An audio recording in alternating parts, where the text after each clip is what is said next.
নমস্কার বন্ধুরা, মুনস কিচেনে আরেকটি নতুন রেসিপির সাথে আপনাদের সবাইকে আরও একবার অনেক স্বাগত। আজকে বানিয়ে নেব খুব ঝটপট আর খুব সাধারণভাবে নিরামিষ দিনের জন্য স্পেশাল মোচার চা। প্রথমে মোচার ফুলগুলোর থেকে কাঠি মতন শক্ত অংশটা বেছে ফেলে দেব।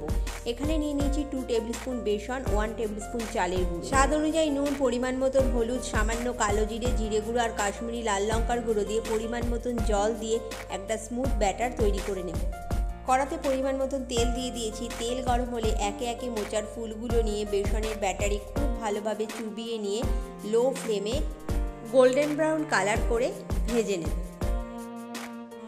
খুব সহজে আর খুব ঝটপট বাড়িতে থাকা মাত্র কয়েকটি উপকরণ দিয়েই আমরা এইভাবে মোচার চপ তৈরি করে নিতে পারি।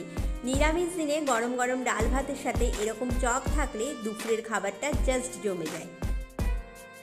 ভীষণই টেস্টি একটা রেসিপি, রিকোয়েস্ট রইল একবার ট্রাই করার। একটা দিক ভাজা হয়ে গেছে, উল্টে এবার অপর দিকটাও ভালোভাবে ভেজে নেব। সুন্দর একটা কালার চলে এসেছে, দেখতেও যেমন সুন্দর হয়েছিল, খেতেও ভীষণই টেস্টি হয়েছিল। আর চালের গুঁড়ো দেওয়ার জন্য একদম মুচমুচে হয়েছিল। ভালো থাকবেন, সুস্থ থাকবেন। আবার দেখা হবে অন্য কোনো নতুন রেসিপির সাথে। নমস্কার।